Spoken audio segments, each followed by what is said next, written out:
for me, I would say it was easy to just like come here and be like, okay, I'm just assimilating very quickly, like language and of course it be English. And okay, so I don't want to say overthinking is necessarily a bad thing. I think there are instances where it definitely serves us, and there are instances where it doesn't. Or the relationship with boundaries. I know it's such a buzzword now. Like everybody's like, keep your boundaries, but I'm just like, okay, there's like boundaries where it's like very selfish, and then there's like boundaries where it just helps you show up better.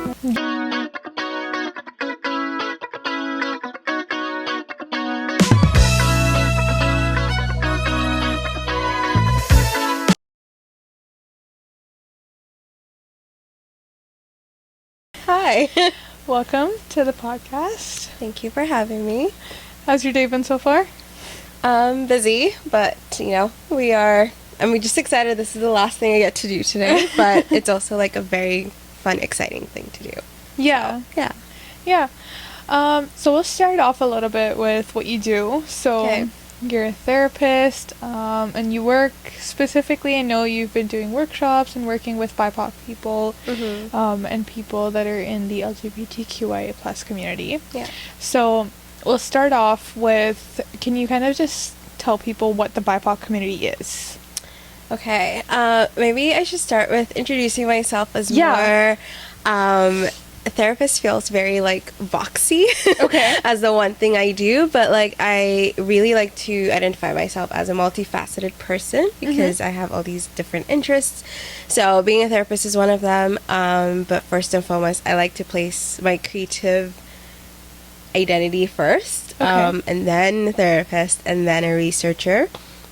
My work with the BIPOC community, specifically with therapy, kind of started with therapy. I don't think I've done a lot of like work otherwise, even with my research. When I think about it's mostly with white population and just based on geographically where I am, but so having this therapy practice that specifically my joyous heart is just like I want to specifically serve BIPOC folks and also folks in the US LGBTQ community. Okay. Yeah. So what is the BIPOC community? So I know what they are, but just for people that don't, can you explain both communities and why their needs might be different than, for example, white people or cis and straight people? Right. So as an immigrant myself, I immigrated to Canada, I would say 11 years ago. I know that there are different needs that we have, different understandings that we want reflected in the services we access and all of those pieces. And so just even from my own lived experiences and knowing that not all services are catered to me is enough to say, okay, I'm different, and belonging to like being Black, and also like with Indigenous folks here and also other like people of color, which saying other people of color sounds very generalizing, but just like other races like South Asian, Indian, what have you, like just knowing that we're all coming from different cultures, and here it's like we're grouped as BIPOC, but like which really needs takes are away very different. But it also takes away like it almost like groups us all our needs are the same, but it's really not. It's not. So just knowing that of course every culture has their own different needs that they want access to, or like have reflected in terms of access to care or whatever.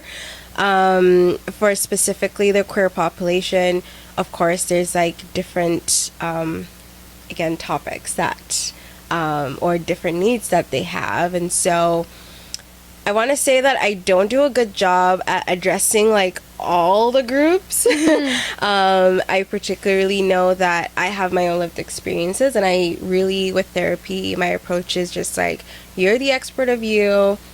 I'm here. We might have similar experiences, but also they're not the same. And, just being okay with that, honestly. Yeah. I like the you're the expert of you. Yeah. Because it really promotes self-exploration and learning more about yourself. Mm-hmm. Because, like you said, you're an immigrant, so am I. I've been here for like 10 years. Okay. So, and I moved at a very young age. So, really just figuring out who you are back home as compared to who you are in like a Western society. Right. Completely different things. Very different. So, in terms of somebody that's just now moving or has like recently moved, what are some things that you help them do to help them kind of explore their relationship with themselves in this kind of setting? I think, honestly, just because somebody has moved here, like looking even back at my own experience of, I, like back in Nigeria, I come from like a very privileged home. You know, there was like a lot of prep work for me to come to Canada with like parents like sending me to particular schools or giving me access to certain things. Yeah. And for me, I would say it was easy to just like come here and be like, okay, I'm just assimilating very quickly like language and of course it be English and also like maybe even the accent that most people say I don't have an accent. I'm like, thank you. But I think like being open-minded about experiences, which I know sometimes it's also hard when you're taking something completely different. Even like how do we do with growth? Like we are very resistant to growth in general, and also if something is different, we like comfort, we like safety as humans. So like being open to that, and just, you know, the more I find like the more people are open to exploring other aspects of themselves away from their culture, away from their upbringing, but not in a way that minimizes that. It's like you can still hold both. You can still hold all the nostalgic, all the great and all the bad aspects of your upbringing, and still be able to hold newness at the same time. So being able to like really be flexible in navigating the spaces and not like seeing it as black and white is really helpful. Yeah. So you mentioned being resistant to growth, and I see this more and more now, like when you're out in the professional world or just really anywhere, people are very resistant to move into a different space where they just don't know what's going to happen. Like they're scared of the unpredictable. Why do you think that is? Honestly, as I said, like, I think it's just comfort. We like comfort. Maybe for you, it's like, why are you resistant to growth sometimes, right? Yeah. I think it's just like the fear of the unknown, the uncertainty around that, the maybe not feeling safe enough that you've got you or other people have got you. I think that's the, like, growing up in like, I'm very community minded. I love being like around groups of people, but I also don't like being around groups of people a whole lot, because when you're used to being so much around people, there's almost like this I don't want to say like sense of comfort that it's even too comfortable, that you're not like exploring yourself outside of that group kind of thing. So having like your personality is around that group. Like interest, everything is literally around that group. So maybe this is a little bit of a downfall I have with collectivist cultures where everything's so in group, but then when you move to a very individualistic society, like the Western world, in quotation, you find a lot of like your own success, your own thing, and you're just like, what? Now I'm forced to like have a different identity. I'm forced to like really introspect. I'm forced to be alone. Like even the idea of being alone for most people is kind of scary. So like having I think just like relating the idea of coming from a community cultured space to somewhere that's very individualistic can be a big shock. Right? Like, for example, like India. It's a very community spaced country. Everybody is like, well, like it's a really everybody's in your business. Yeah, really. That's what I was trying to say, but I was like, what's a better way I can say that? No, that's just say it as it is. Yeah, everybody's really in your business all the time, right? Yeah. Everybody knows what's going on. People, like, know your kids' grades. It's like, it's so in your face. Yeah.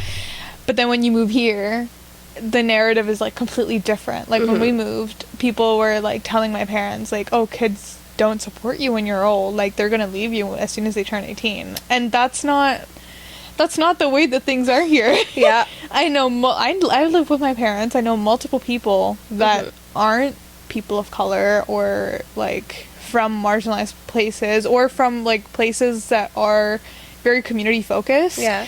They're Canadian and they're, like, white people and they still live with their families. So, like, like, I think that there's more of a media narrative than anything saying that, like, in places like this, kids leave their parents. Yeah. Like, it's not true. Yeah. I think the majority always, like, spoils it. Or, yeah. And then there's, like, a group of people that are actually like, I differ. Yeah. in opinion and otherwise. So, yeah. With that said, what are some tools that you would give to somebody that, like, gets overstimulated very easily and just kind of, like, overthinks a lot? It's very easy for people to do that, especially people that are, like me. So this is a, well, not a personal question, but like, I'm getting benefit out of this. Okay. I think okay, so I don't want to say overthinking is necessarily a bad thing. I think there are instances where it definitely serves us, and there are instances where it doesn't, or when it's, like, maybe too chronic, like, you're overthinking, like, literally all the time. It's just kind of like stress, right? Like, regular stress is good.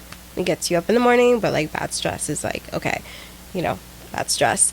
But I think, like, some tools in terms of overthinking, is it, like, maybe if it's related to, let's say, I want to say if it's, like, related to living life in general, or, like, in a workplace, for instance, or something, I always bring it down to the basic of just, like, know yourself. Like, legitimately spend time with yourself. There is nothing that another person is able to tell you about you if you know you. Yeah. So, like, being comfortable in that, accepting yourself the way you are, your flaws and your good things. Like, we're all human. So in therapy, like, the first question actually for every client who comes into a session with me, we start with just, like, who are you? And, like, what are your values? And, like, I actually want to get to know this person before I even start, like, let's talk about how chronic this is. Like, let me know you first and know yourself first. And then we can come back to those pieces of, like, but you said this about yourself, so why is this existing for you? And being able to, like, form those, like, little dissonance that might exist in your identity, or in the way you live, or even in the way you show up for others or yourself, like, so really spend time with yourself to know yourself. So that, how do you do that, though? How do you spend time with yourself? Do you, like, sit alone and like, talk to your head? Introspect a lot. I find myself, put yourself in uncomfortable situations. Like, maybe personal experience. Most people are like, aren't you bored when you're, like, at home, when you come back home and you, like, you're sitting?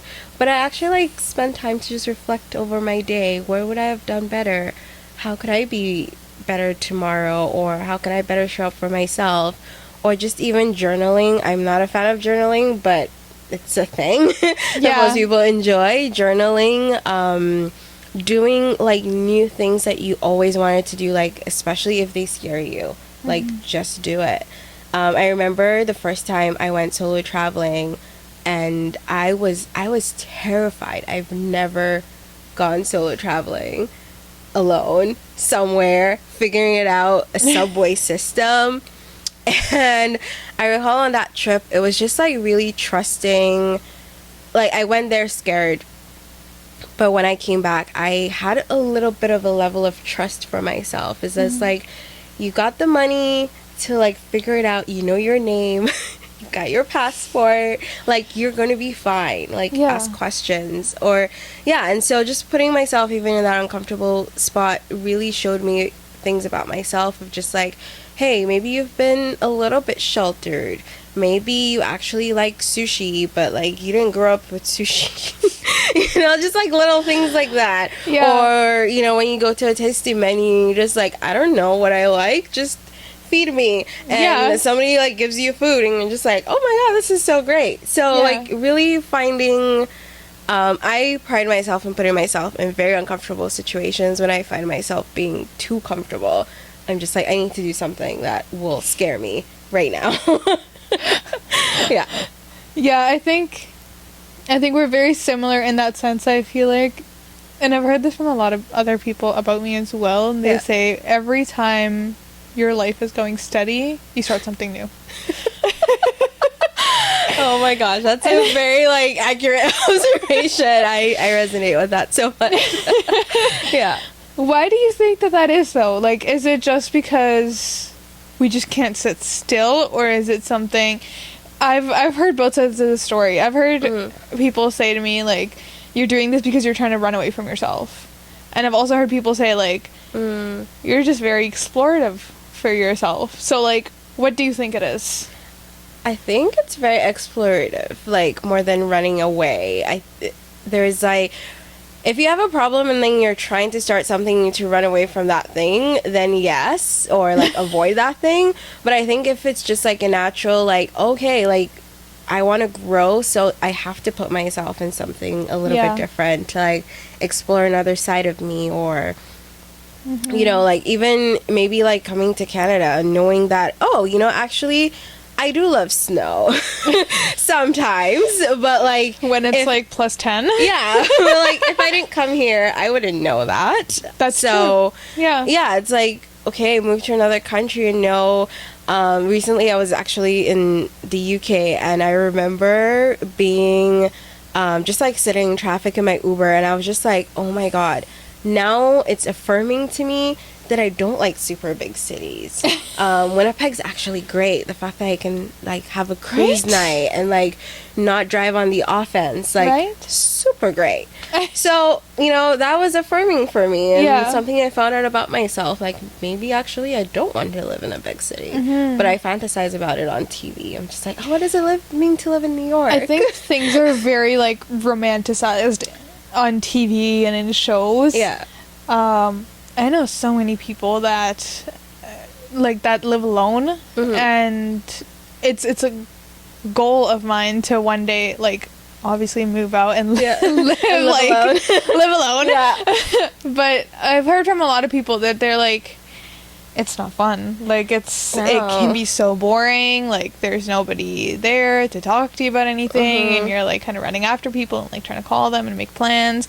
But at the same time, I feel like I would like that, you know? I want to be alone, because I mean, as much as I love everybody, my house is loud. Like, just get away from it. Well, it's not even that. I think it's just a lot of people, they just don't get overstimulated easily, and I do. Okay. So, and then it just ends up coming back to like, you know, or you get angry, but I don't get angry. I'm just overstimulated. So, segueing off of that, what are some good ways to kind of manage your anger? I've heard, like, I've been in therapy before, and a lot of people have been like, go journal. And I'm like, I don't want to journal. Like, I tried it, and it doesn't help, you know? Like, because it's like I'm writing stuff down on paper. Right. That's not helpful. It's not doing anything for me. I'm just, what's in my head, I'm putting it on paper. What else is new? I think, like you mentioned, also just like being overstimulated as a person, and like from just tying it to maybe coming from collectivist cultures too, of like just being constantly around people and not being able to, something that came to mind was just like even the relationship with boundaries. I know it's such a buzzword now, like everybody's like, keep your boundaries, but I'm just like, okay, there's like boundaries where it's like very selfish, and then there's like boundaries where it just helps you show up better as a person. So even like with being stimulated and being able to communicate that with to people, to say, oh, you know, like I just need 5 minutes away from the group, or it doesn't mean like you're trying to you know, like avoid the group, but just like that is what helps you show up as better as a person. You're just trying to reconnect with yourself. And also it in turn like indirectly helps how you show up for people. Maybe after that 5 minutes you're like good to go for another 2 hours, and people have like your maximum attention or something like that. So honestly, I want to just say creating boundaries with self and with emotions, because maybe we don't need to get to that point where we're angry. When we start communicating early on what our needs are in a present moment, maybe we don't need to get to anger. Not that anger, I don't want to also minimize anger as an emotion that we can't like have, but I deeply respect all emotions and welcome them equally as I would joy. Anger can also exist, but I think there's certain reactions or expressions that could actually be prevented before they even get there, and it all boils down to actually communicating that. But also an added layer is the safety of communicating that and feeling understood as well. Right. When you are angry, a lot of people, guilty, react and don't respond, right? And I think that that's something that is just an internal work that you have to do. Right. Is just recognizing like, okay, I'm angry right now. Yeah. Like self-soothing. Yeah. Or self-regulating. Self-regulating. Yeah. But it's hard to do that when you're in a situation where you're like, you're being talked at and not with. So in a situation like that, what is the best way to kind of communicate like, hey, I'm like, because you can't be like, I'm getting angry, get away from me. You're right. You know, like, what is the best way to just kind of communicate like, okay, my anger level is rising. Right. So can we stop? I think this is the beauty of like coming from a collectivist culture, where it's kind of, you're also like, when you can give space to both sides, and not just like focus on you. I am angry, get away from me. I feel like that's very dismissive and very like about me. Exactly. But a way I could respond to that is, you know, saying, hi, I'm feeling like, you know, I'm feeling very reactive. My emotions are really, I don't know, heightened right now. But to better support you and to better listen to what you're saying, I do need 5 minutes to just self-regulate myself. And typically people are kind of, you know, when you include another person in the conversation where it's like, this is how it's good for me, so it's good for you as well, and us, and this interaction, people tend to be like, okay, she considered me, or they considered me, and so of course, like, why wouldn't I give them that, you know? Do you think it's because nowadays people have some expectation out of another person of just being like, you know, if I'm not getting something out of this, why would I do that? I would say so, but then, like, just knowing that we are humans, that, you know, we need others to survive, it could also be, like, what does it have to be to the point where it's like that? Where True. It's always a given, like, it's just a natural care that you have for another person. True. And rooted in empathy, so... You know. Yeah, no, I get that. But a lot of people do carry, like, experiences from their past, or, like, childhood trauma, stuff like that. Right. And it kind of not forces them to become that way, just kind of, like, shapes their identity to be like that. Like, to to see everything as a transaction, Right. really. And to get out of that for them is like, it's a conscious process, right? It's like you have to go and see, like, okay, I'm becoming a transactional person. Right. I need to catch myself when I do that next time and get out of it. Right. Right. But if you did have a client, for example, that already caught that, you know, and they were like, okay, I'm trying to catch myself in those conversations, but then it's, again, really hard for them to build relationships starting without being transactional. What are some good ways to kind of get out of that mindset? I think one, first and foremost, is like building the safety in that relationship and being able to feel like safe to go the other direction, like in sense of like not transactional, but to more like continuous Caring. care that's reciprocal and all of that. Something I find with particularly friendships too, of just like, how do you get into that friendship where it's like very transactional, of like, you know, one person is very like, you do me, I do you, kind of like, it's always, you know, but why isn't it just like, oh, like, I just get the bill and whatever, like, I just want to get the bill.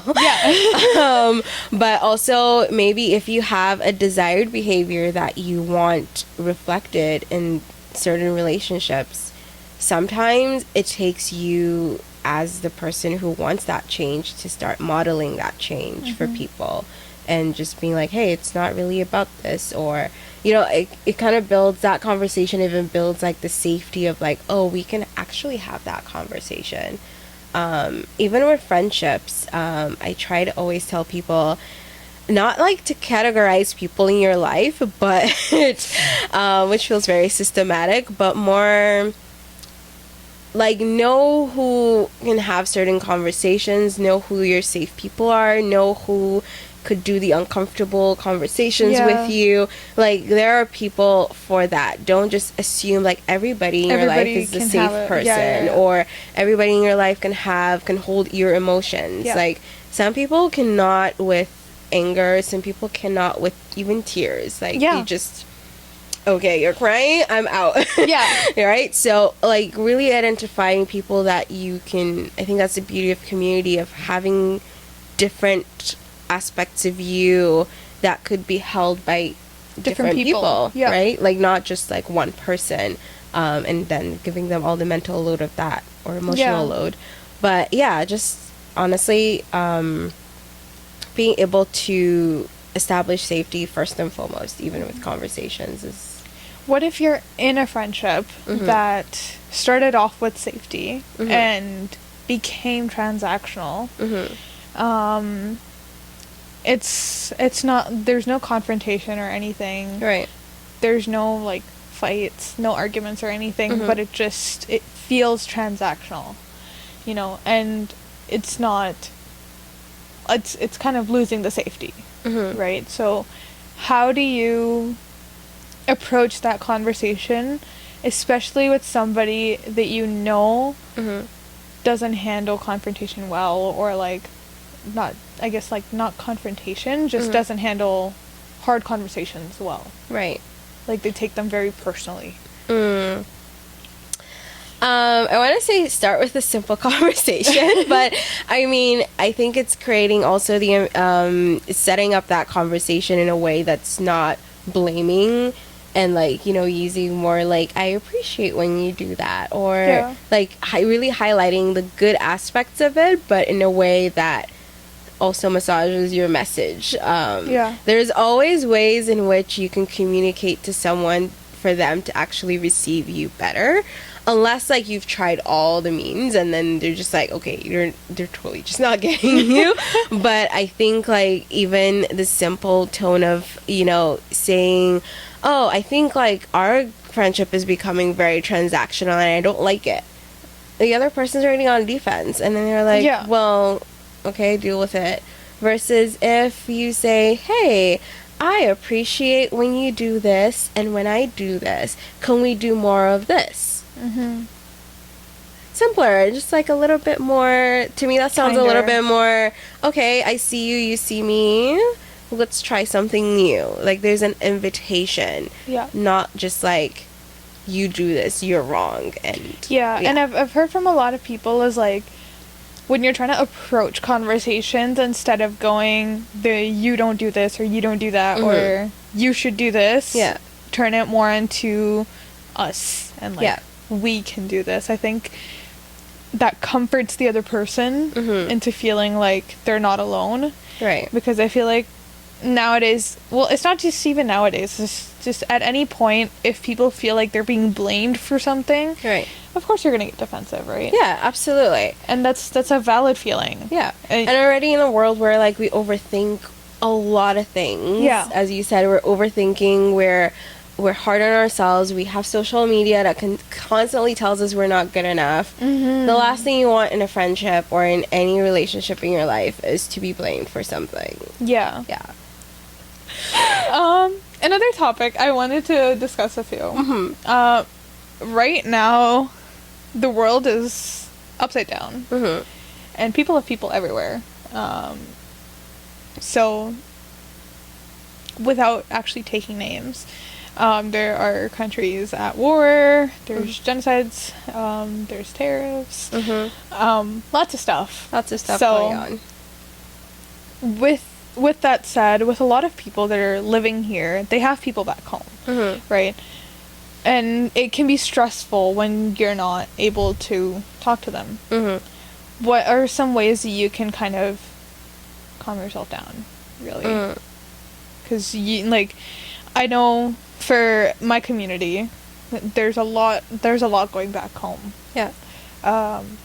With those people, a lot of people had travel plans. A lot of people were supposed to have their parents visit. They were supposed to go visit their parents. A lot of these parents are like super, super old, like they're 60 or something. Right. So obviously we're scared. How do you deal with those emotions? I think you just welcome them. They're valid. I sometimes think the more like we push not feeling certain things, the more they actually are much more present.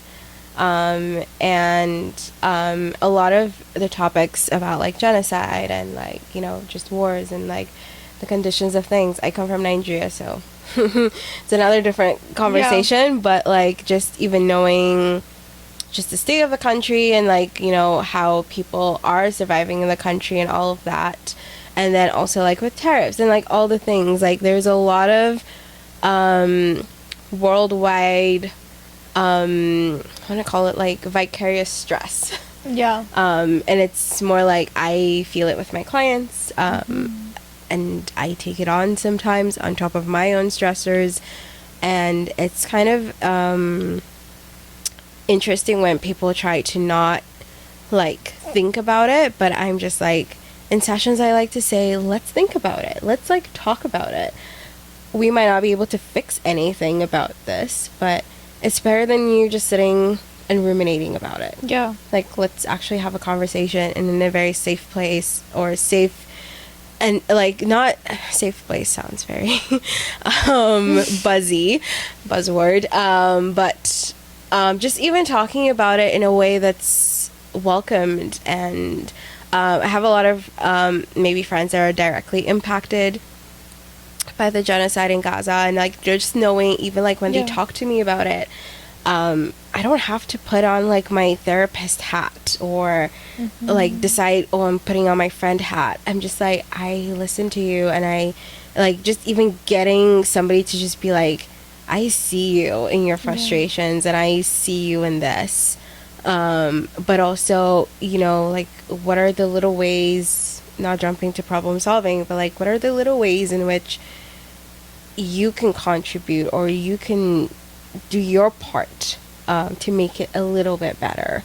Because I feel like when people are doing some kind of action to help, it takes their mind off of the stress. And even like it just gives you like a sense of also like you're not alone in this. Like have been like a lot of protests in Winnipeg, and also like a lot of little like community gatherings that have been happening, and honestly it's just like a great space to be in, where you know that you're not alone stewing in this like rage, or you know, like sometimes you just need somebody to be angry with you. And I don't want to say, like, sometimes people don't even know what you're angry at, but, like, it's obvious in our world today, like, everywhere. And just being able to welcome that. Like, a lot of friends, you know, they talk to me about the protests, and they're just like, oh my god, like, I'm so angry, I can't believe it. Or, like, they post about it, and I'm just like, I might not be able to like every comment or every story that you post, but, like, I see you in that. And my part also, it's like, I need to have boundaries with that, because then maybe as a therapist, I'm seeing that double side, like, I'm seeing that coming from my friends, coming from my family, coming from my own reactions to it. And it's just like, sometimes you need to create the boundary. You need to almost say, I'm not either doing well enough, or even recently, like, I'm taking a 3-month leave from therapy clients, and just even knowing that that is okay. Not that I don't want to get to the point where I'm burnt out and super cynical in sessions that I can't even handle my own emotions, and then it's like, then you need a break. It's like, right now I'm like, you're it's a lot. Yeah. And I can feel it, and I can set that boundary for myself that, hey, to show up for other people, I need to show up for myself. Then I'll come back and show up for other people as well as myself again. And that's okay. Even taking a break from social media, I know, like, a few folks in my network are just like, I cannot with the news, and I'm like, that's okay. Set that boundary for yourself. I think now when you open social media, every other story, every other post is some kind of genocide, some kind of war, and it can get really a lot. It can get a lot. And then you see the other opposite side of, like, maybe one of my friends, like, she was like, how can the Met Gala be going on, and then there's this that's happening? And I'm like, I understand your rage. I totally understand that. But it's almost like, okay, we've honored that, then what are we gonna do about that? But I also appreciate you sharing, like, I didn't shame her. I didn't, like, say, oh, you know, like, they're just living their lives, you know. Even though as a black person, I'm also like, oh my god, there's finally a theme that, like, you know, resonates with the black community or something like that. But honestly, sometimes it's just like, it doesn't even matter when, like, there's a more weighted thing that's happening here in this part of the world. Like, this is just so insignificant. But yeah, just being able to hold that for people, and also the impact that maybe even just the world stress has on how people function these days is, I just hold it without shame. I'm just like, come to therapy, talk about it. We're not going to fix it, but what is our little part? Are we going to go for a protest? Are we going to make our voices clear?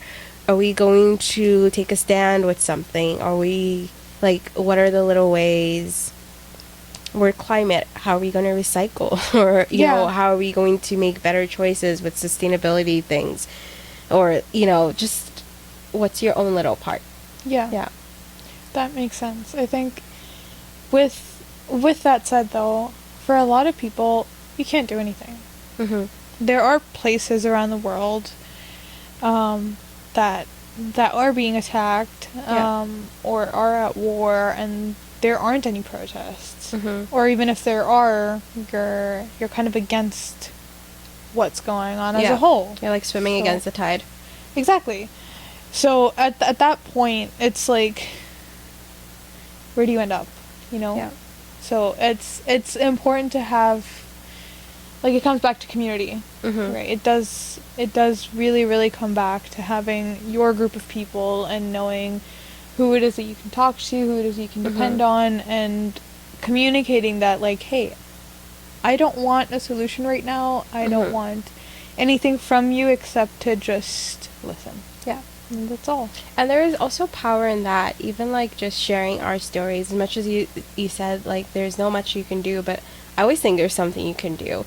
Even sharing how you're feeling, and somebody being able to say, oh my god, I feel the same way. It's like that spark of, like, vulnerability that's your power at that current moment, and that's something you chose to use to affect something or someone, and that person's able to say, okay, like, I feel rage, I'm not alone. And maybe that person has I don't know, the energy to go protest and you don't because maybe you're ill or something. Yeah. But like, even just being able to acknowledge that for them is powerful enough for them to go do subsequent action. So everyone has everyone has a little something to give at some point, and you just never know how impactful that could be. Yeah, and I think that could be even just for the littlest things. A few months ago, my dog, I took him to an indoor park, and he got kennel cough.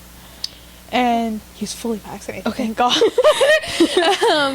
But he had gotten fully vaccinated like about 2 months before. Okay. And I'd been debating ever since I got him. I was like, should I take him to a dog park? He needs to socialize. And then there was also like, he could get sick.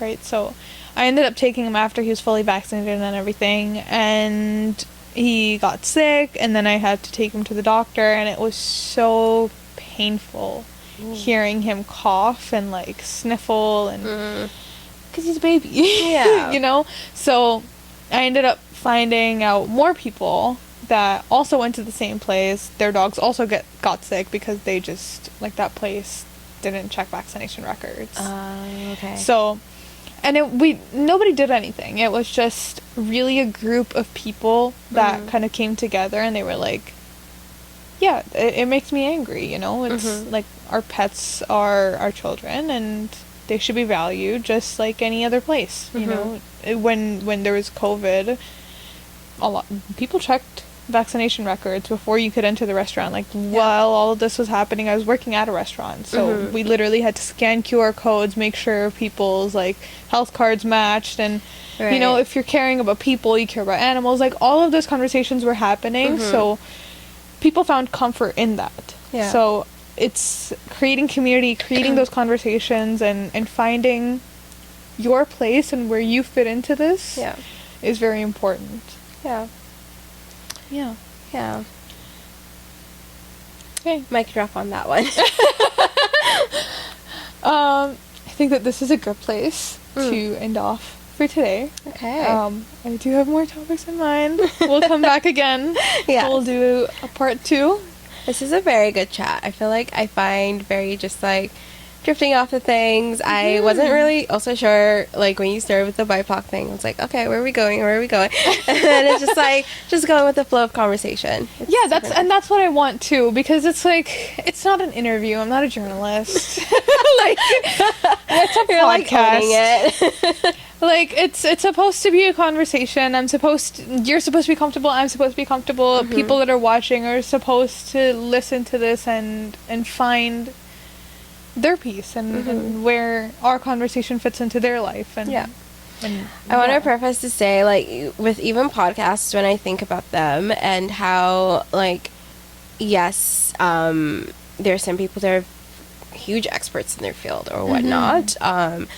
I don't want to say that I'm an expert therapist or anything like that, because it puts me automatically in this, like, position of, like, my opinion matters over anybody else. And I'm just like, no, it doesn't. It's more like I've spoken based on my experiences. And even when you asked me the BIPOC question, and I was just like, my experiences are way different even from maybe my brothers. We both came to Canada at different times, so, like, very vastly different. Again, I'm from northern Nigeria and somebody else from the south, but I have a completely different experience with, and their needs might be different. Just like, that's how life is. So it's more like, take what resonates and leave the rest. And it doesn't make me an expert in knowing things. I think that's what is the most valuable thing in podcasts is you can listen, you can take what resonates, and what doesn't is what just doesn't. Agreed. Thank you for coming. Thank you.